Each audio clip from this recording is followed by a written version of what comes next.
June 10th meeting. John Melcher, I'm making a motion to open the June 10th meeting of the Board of Health. I second Susan Elwell. All those in favor? Aye. Aye. Charlie Costello. John Melcher. Susan Elwell. And John.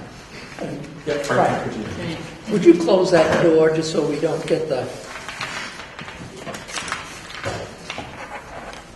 Well, first up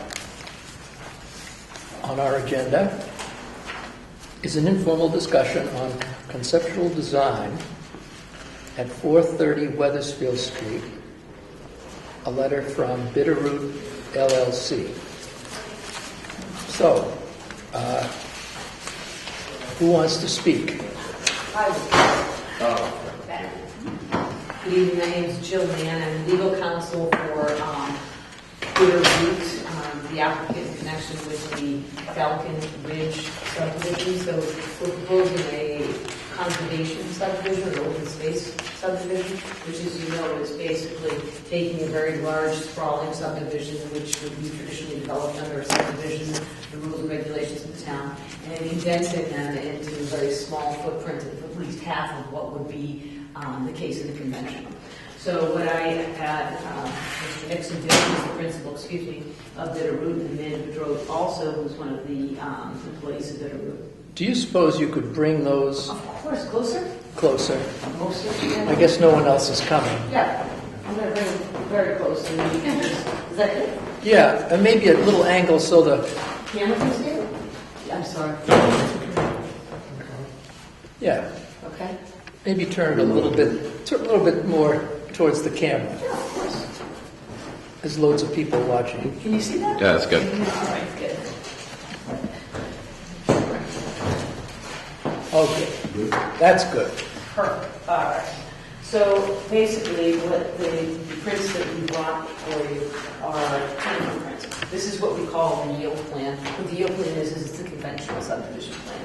So if you're going to permit an open space plan, you need to show them, okay, how many lots can you really get under conventional? Because they don't want people coming to the town with open space that really isn't otherwise developable. They want you to be giving to the town upland that would be developable in the normal course. So what we did as developers is we created and had our engineer create a conventional subdivision plan. What you need to do when you design a conventional subdivision plan is we have to perk. We have to perk one of every 2 acres approximately. You have to have them pretty close. You need to be able to demonstrate that the land is of a quality that can accept sewage essentially and can support a septic system. We were able to prove that with 45 lots. This particular property is 88 acres. And it can support, it's 60,000 square foot zoning, and it can support 45 lots with the subdivision roadway and built in accordance with the rules and regulations of zoning, as well as Title V, because we need to be able to provide certain dimensional requirements, which are the 30-foot requirement. We have to be able to perk, we have to be able to have acceptable soils. So that's that particular plan. Once we prove out the yield plan, then now we have what we call a base. And now we go into our CISD plan, which is how we cut off the open space to be able to provide the town with that amenity. So in this particular case, normally you'd see an open space subdivision where the front is developed and the back is given away. But in this case, because of the features of this particular land and where the town's land is, we give away the front and we're only developing the back. So the town, the old Girl Scout camp, and the town owns this particular area right here, and we're able to connect. This is an apple orchard here. The town owns to, believe it or not, that's the south, isn't it? No, it's the north. North. It's just, that's how the river flows that direction. So I always think of it as being down, but it's up. So here's the town's property as well. So what we're proposing to do, we did receive from the planning board a waiver from the length of road. And the reason for that is because it's pretty clear that we have no choice because we have to give frontage to the town along the property that we're going to otherwise convey in open space. So the entire purpose of the open space residential subdivision is to be able to condense development. And while we can do that, so this is what we're doing, is we're going to actually condense it and put the development on under 40 acres of land. And we can do that with this term. The issue is this particular development that you can see is only 39 lots. Because of the requirements to do 30-foot offsets with regard to the septic system, we can't even get to 45 lots in this particular type of structure. What we could do is potentially do maybe some sort of a condominium unit and try and condense them in another way into a different kind of style home. But our preference would be to put in single-family homes and to develop it as a subdivision. And the hardship we suffer is, even though the open space subdivision says, let's consolidate, let's reduce, let's do as much as we can to get all of the development in front and reduce the amount of impervious and reduce the amount of impact to open space, we have setback requirements from all property lines which impact it tremendously. The reason why we're here for an informal discussion is we've never had the opportunity to discuss this with the commission. I apologize for the board. Yeah, don't confuse us. So we are here to have an open, frank discussion to discuss the board's regulations. And we understand Title V requires 10, but this particular town has put in place regulations that require 30 feet. And we also respect the fact that we have to come before you, see what your preference is, see if there is room to actually grant a variance. We have to go through the process, we understand. Grant a variance to basically allow and support that, which is the open space residential subdivision concept, which is to condense and not have lots with that wide of berth. When you say wide of berth, what do you mean? So in order to do the septic system, you have to have 30 feet on one side. The septic system, 30 feet from a front, 30 feet from a back, and then 30 feet from the other side, as well as a distance from a home. So the only place to really put the septic system would either be in the front yard, which kind of defeats the purpose because we're supposed to be bringing the homes toward the street. We really can't because we have to set the septic system 30 feet from the front and then 10 feet from the back, so automatically you have a home at 40 feet. So if we try to put it on the side, same exact thing. We can't really condense because we have to put the septic system 30 feet in. If we have a home there, we have to then locate it 10 feet, and then again, we have the issue on the other side. So that's basically why what the septic system does is push us and create a situation where we have to basically make it a more sprawling subdivision with regard to the homes. So maybe that should have been considered by the planning board before they pushed this type of new zoning. The reality of a 30-foot setback. Oh, and I think that in part they do. I mean, we can make it a condominium and then make one septic system. That just wasn't our desire to do it. We thought we would prefer to have individual single-family homes. And the open space residential subdivision, you're right, they didn't contemplate the fact that with single-family homes, it's nearly impossible. It is impossible. You can't do it. You can't have a cluster with that setback. Any more? No, we were just looking for your feedback. Frank, did you get this from Chris? Oh, the planning board. I think Yeah. he actually. Planning board letter? Yeah, we received. Yeah, this is not Stella event. Yeah. We received something.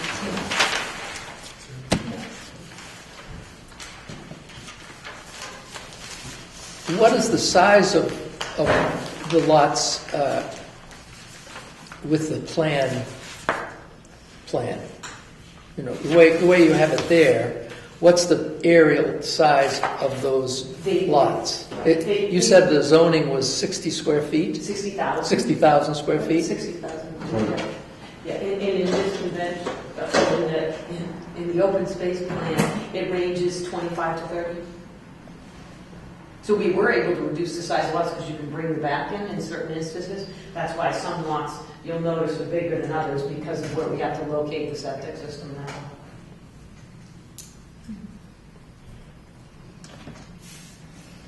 So has each lot been perked? Or each lot has been perked? Yeah, all the perk testing is completed.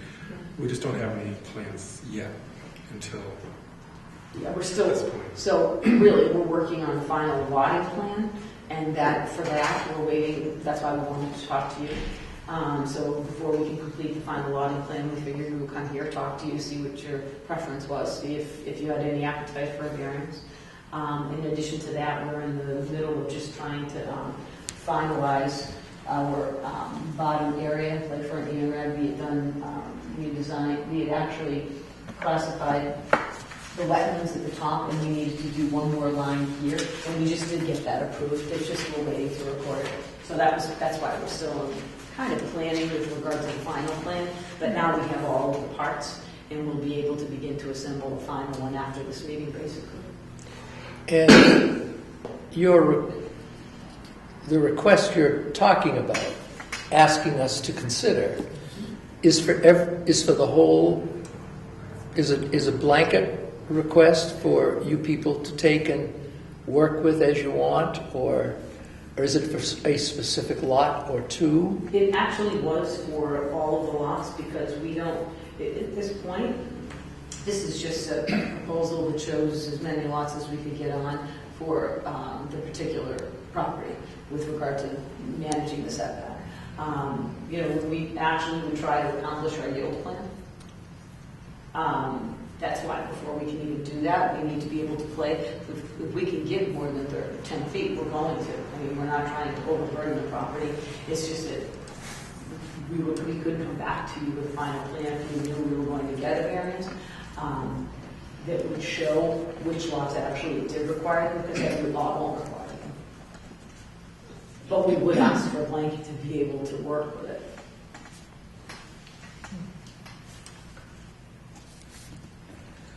Does the board have any questions? No, I have no questions. I just am reluctant to grant this, looking backwards, and open the gates. If Yeah. you get my drift. Oh, yeah. Yeah. Well, we've had this regulation, this town regulation, for 25 years. Yeah. At least. And we haven't because of the nature of the natural topography and relief of Raleigh, with so many wetlands and streams. And so it's a respected and we feel a needed protection.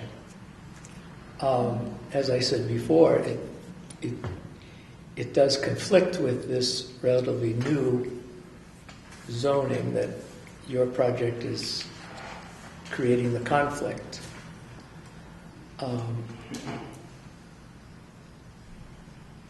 I would be open to consider, if it was more specific, a blanket, for us to grant just a blanket pardon might bring other projects coming in saying, well, wait a second, you do this pardon for other folks. I think that the concept is, your particular concept is a good thing, and would be a good use of the land. But I'd like to know more information about where you need these relief, this relief from us, and have it a specific request that we could then decide whether we want to grant it or not. Exactly.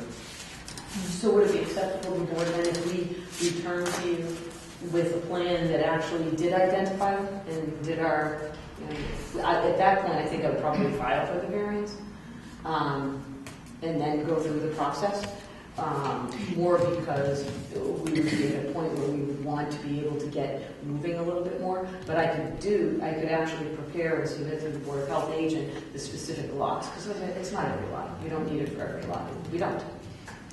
Yeah, and I think in that time, whatever it is, one complaint or criticism I have of this project, and it isn't of your activity in the project, it's in the town's inability to work together. It would be nice to have more of an input from other departments that never happens. So the last people in the permitting end of things is the health department. So then we're asked to break things. We try to be open-minded, as we would be in this. Am I speaking? Yes. You too? And so, but as far as I'm concerned, and John seconded it or confirmed it, we like it to be more specific. You want to see the individual lots for which the relief is necessary. I would. Yeah, and we could meet with you an afternoon in the office, with Frank. That'd be fine. Yeah, because Yep. 2.5 of us are retired, right? But the blanket thing is probably not going to work for me. Understood. At this point, is there any idea of which lots or not that far yet? You know what, I don't. My inclination is probably Or general it's going to be in here, because this is where we'll have, you have to keep the 20 and the 30 from all the levels, so it can be a little bit more challenging. But I don't, like in here, it's easier because we can push the homes, and there's backyard, but I can almost come right up to the edge of the wetland, not wetland, edge of the property line. So there's a lot of flexibility in some of these lots, and some of them there aren't. But no, we've discussed that, and we would absolutely, we welcome the ability to come back, and we appreciate your time, and we appreciate your consideration, and at least your willingness to see it again. And we will definitely respect that and come back with a plan that shows you specifically those lots that really require it, not just want it, but require it. Good, and maybe the certified wetland line, the line that you've Sure. accepted and have that there, and possibly the square footage of each lot. Right. When you do the final, that'll be there. When we do the final, we'll do that, and we'll have the frontage on it as well, because these two plans this plan has it, because that's the yield I had to demonstrate, but this plan didn't because it was conceptual. But I will, on the plan that I would present to you, for you to actually make a decision on. I'll have the area, I'll have the frontage, I'll have the setback, and we'll show you.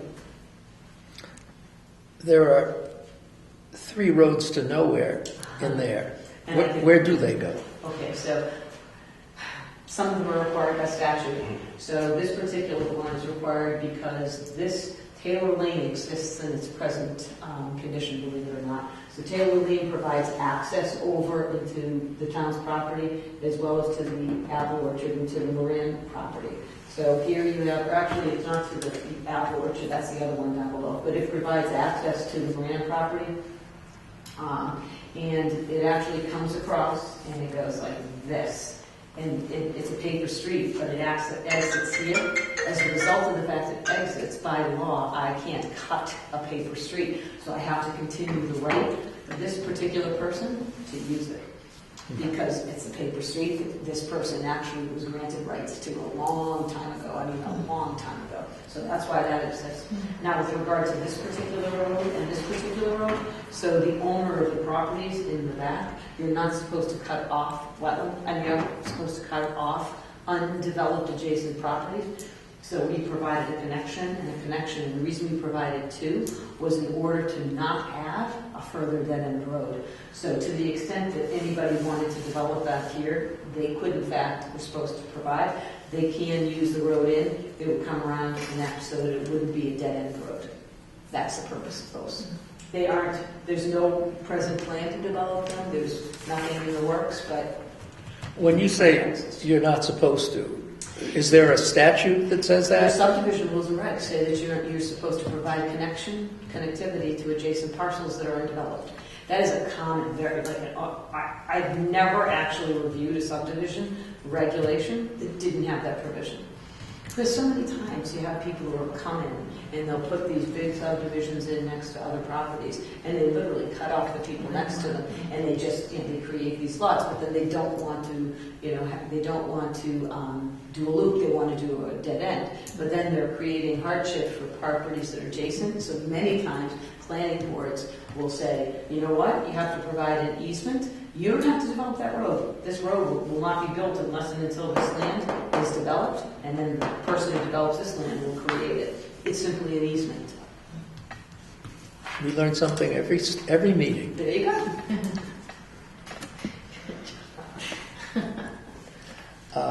Any, Frank, do you have any questions? Are there any other local variances you might be looking at as far as wetlands or nothing? So the only thing we're looking for was the waiver from the length of road, which we got. And then there's a technical waiver from the open space. So it's going to sound silly, but when you give open space, you're only supposed to give open space with a certain percentage of wetland. And it's supposed to be no more than the current parcel. So we're giving more wetland. The open space has more of a percentage of wetland in it than does the entire parcel. But we're giving more upland than is required pursuant to the bylaw. So pursuant to the bylaw, we're required to give 20 acres of upland. We actually are giving 35 acres of upland, but there's more wetland too. So the alternative was, if I wanted to comply, I literally don't give wetland. So I take it and I don't give it. And I go, that's kind of silly, right? So if they just give me a technical waiver, I'm just going to give you it all. And that's the other waiver I'm getting. But it's technical. I complied with the spirit. The board reviewed it. We did the math. They approved. So those are the only two real waivers. You know, the standard, oh, I'm going to use HDPE pipe instead of using something else, or I'm going to, have, instead of 3 feet of cover or whatever it is, I'm going to put 2.5 feet of cover because of a different type of pipe I use. Those kinds of waivers, but nothing material other than the two I mentioned. Yeah. Okay. So even our local, Rob probably knows better, our other local regs for the Board of Health, you wouldn't be looking for wetlands or for, and it's going to be Oh, tough. 100, we're Yeah. staying, Yeah. no, we're not coming close to the wetland. We're keeping the 100 feet away. We're keeping the distance from the house. There is no request from this board other than, and we will do it, specific individual waivers with regard to offsets from sidelines or any lines. In all town water, no private drinking water wells. Nope. All town water. All town water. So no variances for the wells or No. Yeah, it's a pretty straight project. Yeah, because it's better to bring it up now versus. No, I agree. I would prefer to have it all aired out and everybody understand where we're coming from. Absolutely. And the flow, Rob, the 150 gallons a day, that's not an issue. No, okay. Oh, for the septic. For the septic, Yes, yeah. How big will the houses be? It's kind of, Yeah, they vary, 3 to 4 bedrooms, but they'll be at least 3 bedrooms. In some instances, I don't think are we doing any duplexes? We don't know yet. Yeah, if we did a duplex, they could be 2 or 3 bedrooms. It depends, it really does depend. Town planner mentioned there might be some in a couple of Yeah, cul-de-sac so perhaps, what we always like to do is try to create more of, for lack of a better term, mixed residential use. So you try and do a conventional subdivision, if you will, in terms of age and restrictions, right? So just the normal subdivision. And then we were contemplating in this bottom area actually doing an age-restricted portion of the property. So, maybe a 55 and older where it would be off of the subdivision, so people still could be engaged, but it's still age-restricted. So when you go out of your yard and you want to be in your backyard, you don't necessarily maybe have to have somebody's pool and swing set in your backyard if you're 55 and older. And that we're considering. We haven't vetted it out fully, but possibly. It wouldn't be, even though we would do conduit, we wouldn't do non-age restricted, it would be age restricted. well, if no more questions, thank you for your presentation. Thank you, well done. You've done a good job and filled in the blanks, and I hope we've communicated how we feel right now, and you're welcome to come back.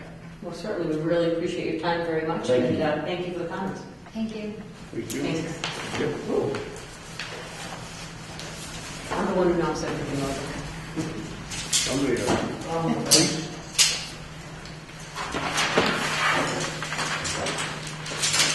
So in the words of Arnold Schwarzenegger, we'll be back, right? Yeah. You can go out that door if you want. Perfect, thanks so much. Take care. Thanks. Thank you. So long. Bye-bye. Okay, well, next up tonight is we have some bills, right? Correct? Yes.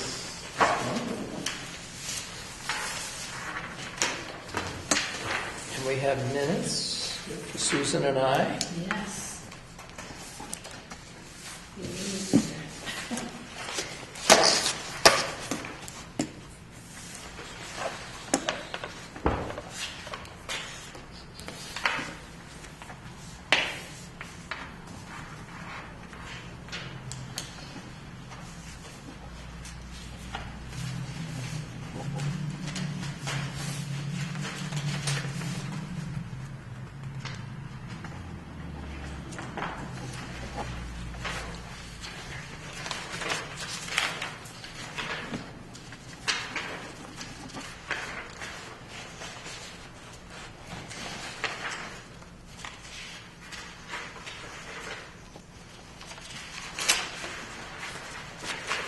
What do we get out of belonging to New Epic? A lot of training opportunities, a lot of access to their resources and personnel. Do you ever go up there? Or? Yeah, we've actually gone to quite a few of the trainings. Good. It's mostly Title V style trainings. Yep. So, yeah, very helpful.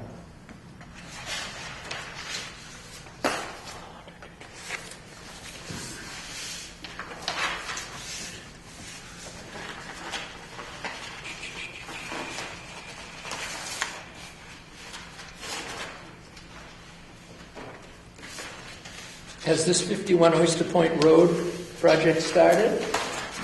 Yes, in fact, we installed a permit about a week ago. I haven't actually started yet, but the processing has started.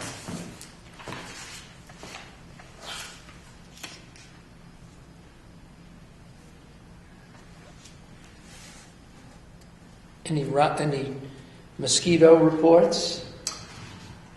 Has any No. aerial spraying been done in the marsh? As a matter of fact, they are going to be doing one this month. I forgot to bring the notice, I just got it, but It's a good opportunity to. yeah, I just forgot to bring it with me. It was the next couple of weeks. They have a window that they're going to try to do some large sighting. Yeah.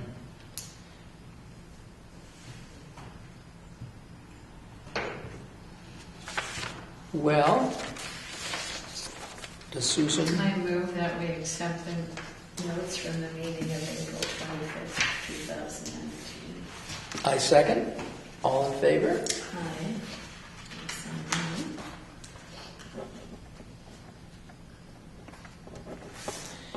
And what about our next meeting date to keep the show going here? When do you think we need one? As you know, we usually watch as the applications come in. End of July? Yeah, I would say next month sometime, perhaps. I'm away about the 15th to the 25th or 3rd. Okay. Yeah, I'm away about the same time. Okay, so that would So, work. well, it could be before or early August. Okay. So around that range. And then if these people happen to come in with some draft plans, or if we can meet privately, unofficially in the office, Yeah. we'll be available. Yeah. And like I said, for each lot, they'll have to come in for the variance for each one once a formal plan is Right. submitted. Yep. So, But I think more information, more sharing of what they want to do, and Right. with our feedback, right, will eliminate bad feelings at the end. right, exactly. Well, I think that's very wise. You can't just do blanket things. Particularly detail. Well, let's see, what else is there? Concerns of the board? Any? Not tonight, thank you. No concerns. No concern? No more complaints about Frank? Not today. My phone rings every night. Not today. I haven't heard anything today about it. There's 2 invitations in your. Yeah, I don't know if we should do the commercial, The what? well, I guess we can. Brian, Frank. Sure. Well, I guess a lot of people have been invited. It's not just. Have you inspected the kitchen over there? Which one's the right? Yeah. Yes. Yeah. I've inspected the food, and it's quite good. At Is least it? the breakfast. I've only been there for breakfast. Nice. Well, Well, I won't be there tomorrow. My family's here from Norway. And I'm Wednesday. Yeah, it's just if you're interested, it's no. Yeah. right, I think I'll miss. Anyway, if there's no more concerns and no more applicants, See? could be time to head home. I move to adjourn. I'll second that. All those in favor? Aye. Aye, aye. Good.